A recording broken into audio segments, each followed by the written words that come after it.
giving you useful and practical tips to help you make more money selling travel. This is the Art of Selling Travel Podcast. And here to guide you through it all, your host, Glenda Beagle. Welcome back to another episode of the Art of Selling Travel Podcast. And oh my goodness, you guys have no idea what is waiting for you. I had an opportunity, and actually, here's the scoop. When somebody makes a suggestion to you, you should really and truly just go for it. It was suggested to me that I should have a conversation with this person a while ago. And it just took me a while to get around to doing it. But here's the thing. When I met this person, I was blown away. Her sense of humor cracks me up.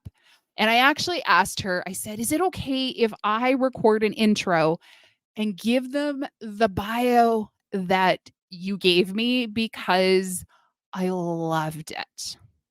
So when we're booking guests, we send them a booking form in so that we can capture how to contact them, how to get their information, but also too, if there's specific things that they want to talk about or just things that we need to know, or also let us know a little bit more about you. So on the show today, we have Erin Erdos, and this is what she put. I'm going to tell you a little bit more about it when I'm finished, but it was awesome. So it says, I'm all ears. Is there something I should know about you or your business before you meet? And this is what she wrote. I'm not sure what you'd prefer here. So we're just going to do a personality buffet with splashes of bio info. I'm a cancer survivor twice, an introvert, a voracious reader, a nerd, a Frasier enthusiast, a procrastinator. In another, I was a flute performance major. I've been called a high-functioning nerd, a professional catch-all drawer. I love when people have an idea but don't know how to make it a reality. That nonsense absolutely lights me up.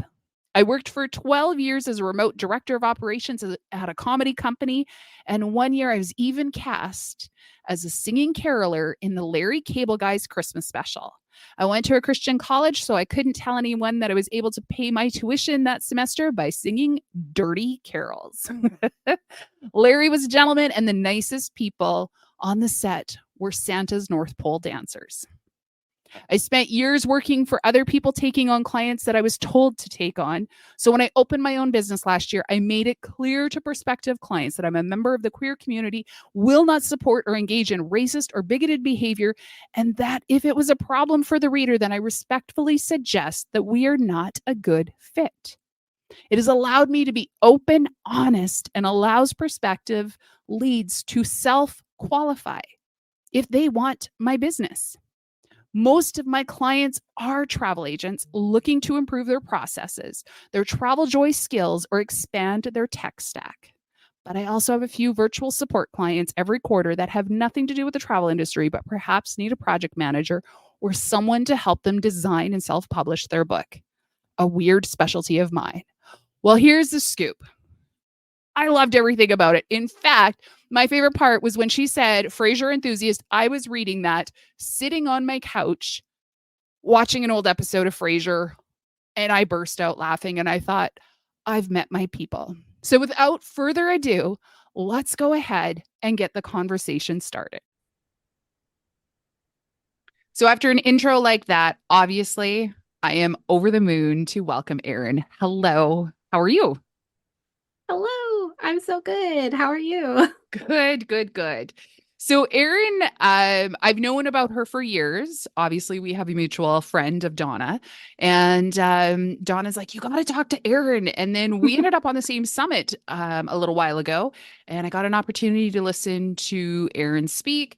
And so needless to say, here we are. So Erin, you are an automation junkie. A little bit, yeah. A little bit. Before we were live, she said something. So we're going to do our best on this episode because she said something to me earlier that made me laugh so hard I choked. So We're going to try to keep it one level below that. But I am so stoked. So automation, I find can be a pretty polarizing conversation. Yes. So Yeah. yeah, so when you've got travel advisors, what do you find is like their biggest what are you finding is the biggest conversation that comes in to talk automation?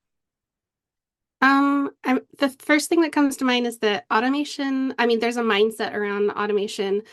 People have got it in their brains that if they don't have every single step automated, if they don't have their entire business automated, that they're not being successful business owners. And I like to break that mindset as often as I can. You don't have to automate everything. It doesn't mean you're unsuccessful if you're still doing some things manually. And in fact, it's forcing you to go into your process. So I don't want people to feel pressure to automate everything, because even if you have an automated process that is a little broken, it just means that your broken process is going faster, and it doesn't always mean a good thing. So thinking about automation, not as a pressure of I've got to do this, but more of how can I make certain steps in my process be more efficient, make more sense using the team or the just me more, wisely. Absolutely. So when people are saying, but I don't know what I could automate, like what does automation even mean? If I'm brand new to this whole automation, what does that mean? I send an email. Is that automation or what is it? That's a good question. So automation can, in its simplest form, it means something happened without you doing it, basically. So you have to set up these automations, that's doing it, but things are happening in your business that do not require you to manually do that thing. So you do not have to manually send that email. It is automatically, hence automation, automatically. It is going out there without you pressing that send. That form is being sent automatically without you pressing send. And things can trigger automations. You can set up automations, but it basically means that I did not physically do this thing. It automatically happened. And it can get more complicated from there, but that's its basest form. Okay, so and you just said a trigger word for many, Oh, complicated. okay. So, you know, I talk to a lot of travel advisors. I may or may not be in this category of I hate technology. And so there's a That's fair. mindset of I can't automate because I hate technology. What would you say to people who believe in that sort of lane? I would say that's totally valid. I mean, everyone has their own reason for hating technology. There are certain systems and softwares that I do not like because when I first tried to learn them, it was too complicated. Maybe they were in beta mode or their training was awful, and I just couldn't enroll in the idea. It's really just enrolling in the idea that this is your solution. It could be technology, it could be using a lock instead of using a latch. It's enrolling that this is the solution for me. And I think technology it's often overwhelming and too much, and there's too many options. And I think earlier we said that, every time a baby smiles, another CRM is born. There's so many out there, and they all claim to do everything that you need. And then we get into this spiral of like, oh, if I just had this thing, then it's going to make my business so much simpler. It's going to be me more efficient. It's going to make my clients happy. And I'm going to make more money. It's going to be all these things if it becomes this holy grail. And then we try to use the technology and it doesn't work. Or we can't figure it out. And we're just like, well, fork. Wait, Everything's not working. you mean somebody might have been trying to sell magic beans Oh, and it didn't yeah. grow? Yeah. Or the beans are perfectly fine. It's just not easy and it takes time, or it's not your bean, or we could take that metaphor forever. But um I think there's a lot of emotion, even though technology is wires and ones and zeros, there's so much emotion that can be behind it. And we often are turning to a piece of technology to make something simpler, to make it easier for us, and to make more money. We want to be successful. We want to look professional. There's ego in there. We want our clients to Mhm. think, "Oh, wow, they've got it all together because they use this technology." But our clients don't care. They don't care what CRM we use. They don't care if we've got our emails sending automatically or scheduled, or they don't care. They just want to feel secure in your process. They want their amazing vacation and they want great service from you. So there's all these things in technology. It's totally valid if someone doesn't like technology. I would explore like, what about it? Like what specific, what started this? I don't like technology. And it's okay if a lot of your process is manual. It's totally okay. But I would ask anyone who is in that lane to think about what started this feeling. Like, when did I stop liking broccoli? Or when did I decide I do not like this thing? What happened? And is there anything I can do to try it again? Or can I find someone who loves this thing, does this thing all day, every day, and can maybe make me a little excited to try it again? Absolutely. I kind of want to circle back around to that. When you hit that emotion thing, obviously I started writing a bunch of notes because I totally agree. There can be a lot of emotion and the ego in terms of it has to look a certain way so that I come off a certain way. But there's also the emotion and ego attached to, I'm not smart enough to figure this out. Why can't I figure this out? Yeah. Everybody else is figuring this out. And I promise you, you are not the only one on the other side of a computer. If you are hearing us today and this is you, you are not alone. Mm-mm. YouTube exists because nobody understands technology. Yeah. And they put out videos on anything and everything. And it's because other people have struggled. And so the prize, if you will, goes to those that push past the struggle, who push past that feeling of discomfort and that feeling of defeat. And that's where people like Erin come into play, because they will help you do the automation and whatnot. But it's important to understand you're not alone and you're not the only one who's never figured it out. I was Yeah. actually, just before we started recording, I was with one of my mastermind groups, and they were talking about all the changes that's coming to Google. What is it? Google and Yahoo in terms of Yeah. email, and you All have the to redo CNET it. and DNS stuff you have to change Hmm. now. It's a Yeah. So they were cluster. talking about the DNS, the DMARC, and SPF. And I said, oh, I'm having flashbacks to a different program I used because they had to do that. And I remember being on one of the calls and they're like, okay, well, what's your SPF? And I'm like, I use 50 because I burn really easy. And they were like, no, it's a code. I'm like, is it a combination of 50 plus 30? Like, what's the code? And they're like, no, it's a computer code. And I'm like, then I'm out.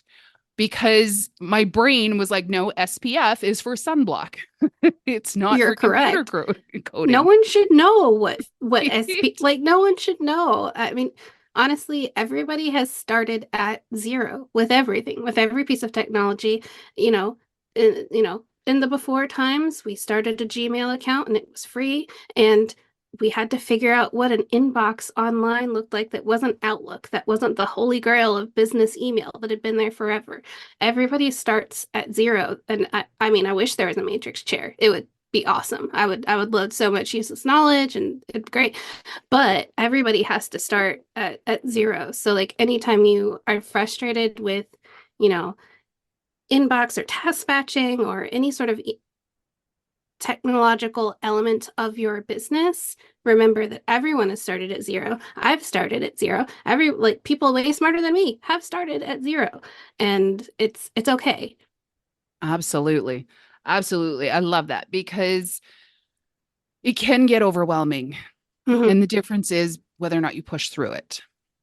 So if we were to say, if you have zero automation in your business, what is one automation that they could start today? So the first thing is automating, or at least creating more efficiency in the back and forth of scheduling a discovery call. You can put that in an email template. You can link it manually. You can keep it on your phone. So if someone texts you or Facebook messages you or whatever and says, hey, can we book a call? So you don't have to look at your calendar. You don't have to look at their calendar. It'll make you look fancy. Just send Mhm. them a Calendly link. I use Calendly, but there's Qt. There's other things out there. It's free if you just have one event. The paid version gives you lots of bells and whistles that are great, and I use them, but it's a free thing you can do right now that takes 5 minutes. You just sync your calendar, and it makes you look so professional because now the ball's in their court. They get to pick a time. There's no emailing back and forth. Oh, well, maybe on Tuesday, maybe on Thursday. Nope, because you've already synced your availability. It's already done. They just have to pick a time, and you go from there. It's a very easy thing to start.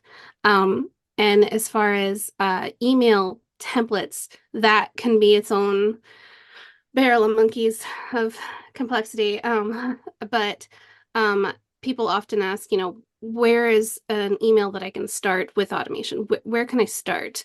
Because there's so many personal points of contact with your client. There's so much client care steps, and a lot of manual in giving that custom service with clients. So where are those sort of evergreen milestones in your process? And I say always start with a welcome home. Welcome home email. You can write it generically enough to say, hey, your vacation was amazing, right? I want to hear all about it. And make sure you're distinguishing between like, tell me about your vacation, and then later ask them, tell me about my service, because sometimes it gets bundled up together. Like I asked someone recently, tell me all about your experience with the Virgin Voyages, one of my favorite cruise lines. I was like, I want to know about the food. Was it as good as I said it was? It's okay if you didn't like it. Just tell me everything. And then later, I asked them, how is it like working with me?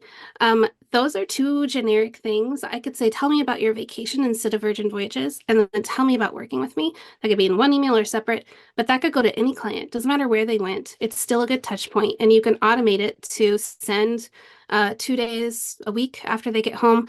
My template says that I like to let people marinate in reality for a few days after all the glitz of a vacation. So now that you're folding a laundry again and not having a dining time, how was your vacation? Tell me all about it. And I let them unpack just a little bit, basically. That applies to every client I have. So I don't have to think about it. I don't have to remember, oh, did I welcome them home? It's a good place to start too, because everybody has a welcome home email. And at the beginning, everybody has a inquiry, like, thanks for asking about my service email. So start at the beginning and the end and work your way to the middle from there. Absolutely. So now if somebody is like, okay, I got to automate. Actually, something that came out of the summit, and I don't remember which of the speakers said it, but they added up the tasks that you do on a regular basis, just retyping the exact same email essentially, but changing out the words. It added up to like a ridiculous number. I can't remember if it was like 4 weeks or something ridiculous like that you spend retyping the same emails. So you're like, okay, I'm getting on this automation bandwagon. Holy crap, where do I start? What does that look like? How does an advisor get started? I start with a blank page, pretty much. I tell my process mapping or my one-on-one advisor clients, start with a blank page. We start with a Google Doc.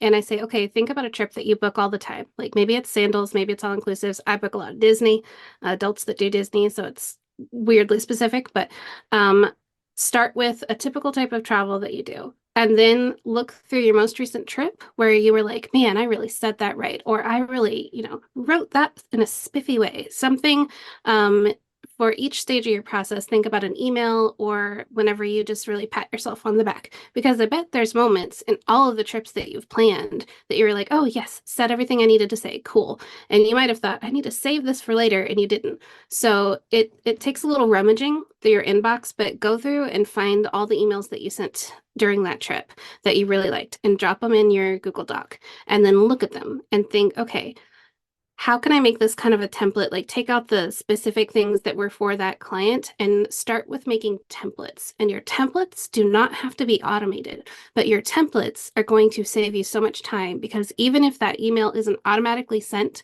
to your next client, being able to pull up a template that is saved in your CRM or your Google templates is going to save you the time of rewriting that or finding it and copying and pasting it. If it's already there and maybe you've highlighted the paragraph that is going to personalize specifically to that client, you've saved yourself the time. The subject line is already there. I take forever to decide subject lines. Like I get paralysis of like, how do I get their attention? And also, make sure they remember I'm a nerd, but I'm high functioning. How do we I think way too hard about subject lines and fonts. When I do graphic design work for people, I go down a font rabbit hole. So you've already taken that off your shoulders the next time you write that email because it's already a subject line you've read it over and it worked because they opened the email and they responded to you. So don't worry about it. I'm telling myself now. Um, but I start with the blank page and then I start putting all of those emails in order if I can. Start there and then go through and think, okay, which of these emails didn't need any touch for me? Like they're done and I didn't need to personalize them to that client. And is that something that could work for all my clients at this location? And put a little star next to it. Whenever I'm doing process mapping with clients, we actually have like a whole nerdy Google sheet at the end where we say, this is a candidate for automation. These are all candidates for automation. And I make sure they know that you do not have to automate this step, but they're candidates. They could be. And you've already done the work of assembling your emails. And so now you just have to test it out, which is the next step. After you've got all your emails, try automating it to yourself or to maybe a client that is a friend and they don't mind being a little beta babe for a session. That's what I call my clients that are in beta mode whenever I'm testing a new CRM or itinerary. And test it out on yourself, test it out on maybe some friendly clients or friends and see how they react to it. Or if they even noticed that it was an automated email, if they just thought, oh, wow, they thought of me 30 days out from my vacation. How nice. And go from there. I love that. And I think the key for me that stuck out in there is not, even though it's automated candidate, does not mean it has to be automated, which I think is fantastic. Even just getting to the point where you have the templates in your Google Drive or somewhere like that, so you can copy and paste and tweak out, and you kind of mark what has to be tweaked out, but you've got kind of that base clause, or this is what I'm going to tell everybody traveling to Mexico. This is what I'm going to tell everybody traveling here or there, or, because then you can put in that special information, whether it's the visa tax or whether it's the new European thing that now has been put off. And, all those things that are constantly changed, instead of being like, oh, okay, wait, what do I need to add? Okay, I know something's changed. You can create almost your own database, or at the very least, maybe you have a database of links. So this is the link to such and such government website. This is the link to that one. This is where they can buy that visa tax. This is where they need to apply for that visa. And have all that in one place. So you're not having to Google search it every time. Yeah. And frequently asked questions. I mean, that's an excellent email template to have about a destination. I even do FAQs about working with a travel agent. It's part of that inquiry process for me. And I'm always kind of tweaking like when I want to send it exactly, but I just sort of do a question and answer style where I answer questions that I wish that all my clients knew, pretty much. And you can inject a little personality in there. That's something people are always worried about, I think, with automations is I don't want to sound like a robot. Like it's sort of this catch-22 of like, I want everything to be automated, but I want it to be personal. It's I want everything, but not everything. It's hard to find that middle ground. And you personalize it with copy and with customer service. You can't just buy a template that someone else made, which is still a perfectly fine template, and expect that your clients are going to see you in that template. It's a template.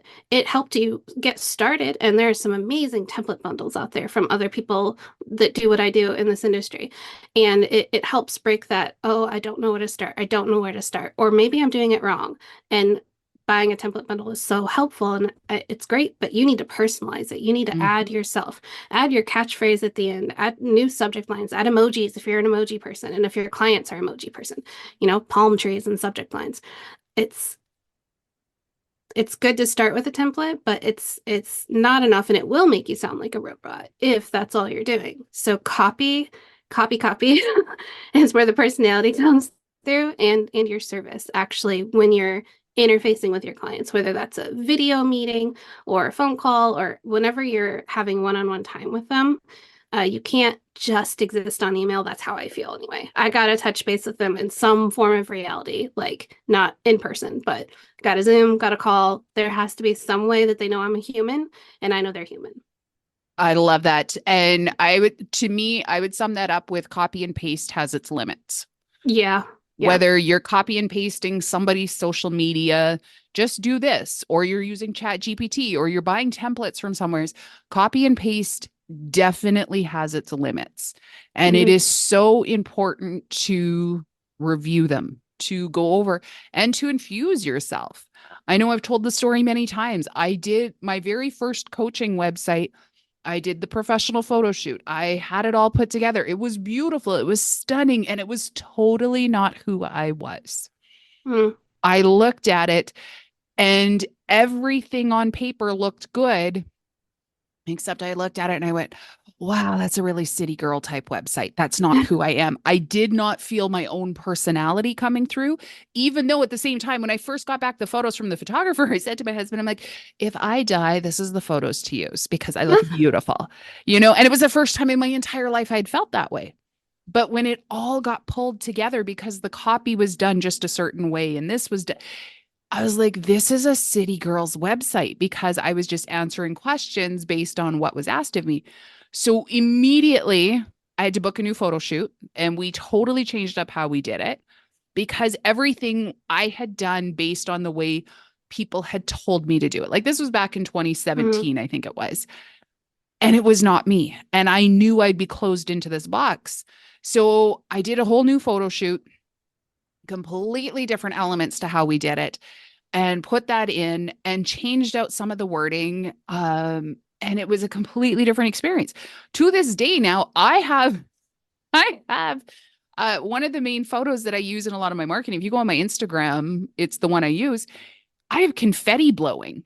And it was a still that was taken from a video we shot. And like my mouth is hanging open because I could not believe I'd set that off. Fun story. We were actually in my parents' house while they were not home, blowing off confetti cannons inside their house. So like it was just this initial shock. And yet it's such a feeling of joy and having fun. And to me, that's what selling is supposed to be. So even though it was just a still captured from within a video, it is one of my favorite photos to use. It's actually on the back of my business cards to promote the podcast because I want people to have fun while they're learning. And so you've got to put your personality in because otherwise you are a robot and people don't want to do business with computers. Otherwise, there is a lot of OTAs that they can use. They want your personality. So it is finding that balance between your personality and automation. And the two can absolutely live in harmony together. Yeah. You just have to know, you have to know who you are and what you want. And that's really hard. The technology part, honestly, is easy. It's the knowing what your process is and how you want to be forward, like how you want to be perceived, how you want your customer to feel, and thinking about these. I think about them as, I'm always going to think about the Terminator, but I think about alternate timelines. I think about your customer timeline and your timeline. Like, think about what is happening in your process in the back end and think about what you would do to make your life easier. But always remember, it's not going to be easy for the customer sometimes if you do everything that's easiest for you. So you have to think about these two parallel timelines, parallel universes, because your customer is only going to see their end. They're not going to see anything you're doing on the back end. Which is, an odd little rabbit hole we do again. We talked about the Terminator today, so there you go. But you know what? I love it. There is so much genius in that. But you also said something else, and it's about how you want to be perceived. So here's a question that just sparked in me. Do you think that possibly becomes a major part of the struggle to the automation is we don't know how we want to be perceived, or worse yet, we fear how we might get perceived? Yeah. Yeah, I think so. If you don't have something going on automatically, you get to, struggle over it. You get to think over it and ponder like, oh, is this email the right email? And if you've been in that email struggle zone or that communication struggle zone, it's kind of hard to just let go and let that template go out into the world. So there might be something there that people are I keep using the word struggle. We got to find a thesaurus somewhere. They're getting a sticking point about it. It's a challenge point. But getting unstuck is like the best feeling in the world when you just say, you know what? Mm, they might perceive me as this goofy person who, has a Calendly link and talks about Frasier, which I do. But that's who I am. And you always have to remember if that client doesn't like you when you're being you and you're comfortable and you're proud of whatever you just did, then it's okay if they're not your client. I know we hear that a lot, that Mhm. client is your client, bless and release and all that. But it's okay to worry about it, to want everyone to like you. That's kind of a human thing. To want to be liked, to want to be respected as a business person, and to want to be chosen as someone's travel planner. We want them to choose us. I'm a type 2 Enneagram, or at least I'm told I am. And I'm inclined to believe on my friends who tell me, which is very type 2-ish of me. But I love being chosen to help. I love being trusted. I'm like, yeah, I will do this for you. Yep, that lights me up. And it is really hard to say no. And I think being a service provider, definitely being a travel planner, gets everybody in touch with their inner two, even if they're not a two. Like it just makes a lot of people maybe who aren't used to wanting to people please all the time, who Mhm. it gets us in touch with our inner two. Right. But Yeah. that takes you back to, for lack of a better term, the caveman days when if you were not accepted, you were left outside to freeze and Hmm. not survive. So being liked, they are attributing back to primal survival, that you want to be a part of the group, you want to be a part of the tribe so that you Yeah. are accepted, so you can stay warm, so you can be fed, and all of those sorts of things. So that's where we trigger back to the fight or flight, fight, flight, or Mm-hmm. freeze. And it is one of those things that I think for some people, they're like, oh my goodness, what's this going to, you know, and not understanding that we've triggered something back, way back type thing. Mm-hmm. It's okay not to be accepted by everybody. And it sounds really flippant almost to say and just like dismissive. And I get that it's not, because this is one of my own struggles as well. I did do an Enneagram test. I don't remember what I am, which I've been asked about it a number of times lately. I'm like, I don't remember. Is that a number? Right. Yeah. But but at the same time too, the freedom that will come when you have the belief in yourself that you don't have to be chosen every time, and Hmm. that you can work with who you want to work with, and you can say no. Um, I did a live earlier in my Facebook group today, and I was talking about how I'm working with a company, and they said, yes, we do that. We want to do this, but we got to do it like ASAP. And it's got to be like, we got to pound it out in less than 48 Oh no. hours. And that's not an option. And so I said no to them. And right off the bat, I'm like, I'm so proud of myself. I said no to something. Oh no, I'm having email regret. And Right. and Yeah. so And you it's start thinking, is the technology out there yet that I can unsend it, truly unsend it? Have they perfected that yet? Can I unsend it? I think and of that, so my best friend's wedding season, where she's just like, oh no, I sent that terrible email and everything's gonna, crumble now. And she's trying to get it back. But yeah. somehow just reaching into the monitor just does Oh not yeah. work. Yeah. Yeah. Yeah. No, no, I think we've no. I all had our just, moment yeah. where we've clawed at the screen a time or two. So I just sort of like freeze with the Salvador Dali like scream, and I'm just like, I can never get it back. And then I just let it wash over me, and then I'm like, okay, it's fine, it's done. But there is a freezing moment. fantastic. Okay, so before we went live, I had asked you what was the one thing that you wish all travel advisors knew, and you gave me such an amazing answer that I wish we would have recorded it, not to put you on the spot, but I would love for you to share that with everybody else. Oh, the thing about us walking around with our process in our brain. Yeah. Yeah. Okay. So y if you've been doing business for, 1, 2, 3 plus 6, 7 years, however many years you've been doing business, and you have clients, and then you come to me and say, I don't know what my process is. I'm gonna give you a digital hug and say, yes, you do. It's in your brain. It is alive. It's doing its thing right now. Like I promise you, you have a process. It's just in your brain. It's not on paper, maybe, or maybe you just haven't been able to look down at it from a blimp view. You need to get it out of your head and on paper, or at least of your head and into the world so another person can be objective at it with you so that you can start seeing the gaps or seeing where it's awesome, seeing how it can be scalable, trainable, so that one day you, the travel agent, can go on vacation and your business can work while you're gone. But yeah, everybody has a process. I promise you do. It's process and automation. Those two words can also get very burdensome. We're just like, oh, we need process and workflow and systems, and they have this glowy, ethereal quality to them, but they're really very simple. It's what is the steps you take to do a thing, and that's your process. It can get more complicated, like what are the things that help you do those steps, but it's still like a task list. It's a checklist. It's a step in order to start and finish something, and just start simple like that. And I always tell my clients to pretend that they're hiring me. Pretend you're hiring me, and you have to teach me to do what you do every day, all day. You got to get it out of your head and into the world. And you're going to go on vacation, and I need to run your business, or I need to set up automation so that your business runs well.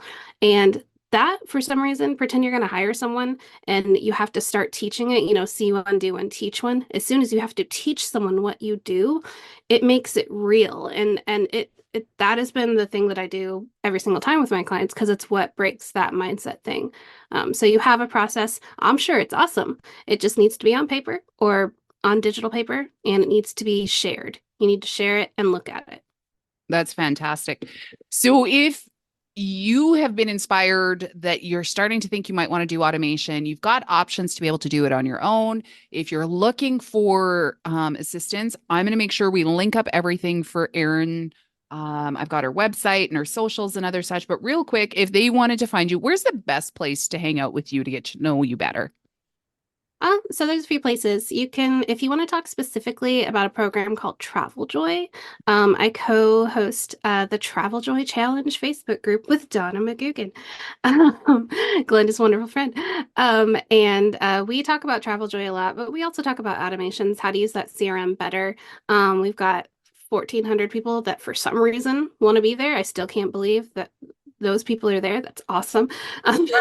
But you can hang out on Facebook. You can also find me on Instagram and Erin Faith Erdos or Erin Faith Solutions. But I am in Instagram more often than I probably should be. So if you send me a DM there, I will very much get back to you. You can always email me, Erin@erinfaith.com. Ask me questions, set up a complimentary chat. I'm a high functioning nerd. I put it on my website. I just stopped trying to be anything else. I love But it. yeah, always willing to help and to help you be more efficient. Because it's not just, this is very woo-woo, but I think that if we make everybody happier at what they're doing, their job, then we're just going to make happier people. We're going to make happier Absolutely. customers. You're going to have less stress in the world. And if I can help you turn that mountain into just a bunch of rocks that can be moved one by one, then it's going to make everybody's lives a little bit better. So I'm very passionate about helping people deconstruct what they're stuck on, because it's going to pass on to their clients, it's going to pass on to their business, personal life, all good things. So that's your Awesome. woo-woo moment for the day. You If know only it what? were Wednesday, it could be woo-woo Wednesday. I love me some good woo. In fact, one of my coaches is very heavy into the woo, and I'm here for it. It is shocking how little is skills and strategies and how much of it is mindset and just the stories we tell ourselves that get trapped in there. But if you are brand new or if you are early in the stage of looking to automate, just simply start writing down everything you're doing. As you send out an email, copy and paste it into a folder. Have a document that you are just writing. I sent a welcome email, sent to this email, sent to that email, so that you know what you're doing for every client, so that way when you're ready to go to the next step and officially automate where things are templated out and things like that, you've already got it in one central location, as opposed to sitting there going, I don't know where to start. I don't know what I do. And it just saves you the rummaging through the sent folders a lot. So Yeah, absolutely. Fabulous. Well, thank you so much for joining me. This was fantastic. I see so many opportunities to automate. Just absolutely keep your personality in it. I think that was the number one thing I got out of this was you can automate and have a personality. And I Hmm. think that's so important for people to remember. And that's what's going to keep it from feeling automated. You can automate without feeling automated. Absolutely. Fabulous. Thank you so much for joining me. And until next time, happy selling.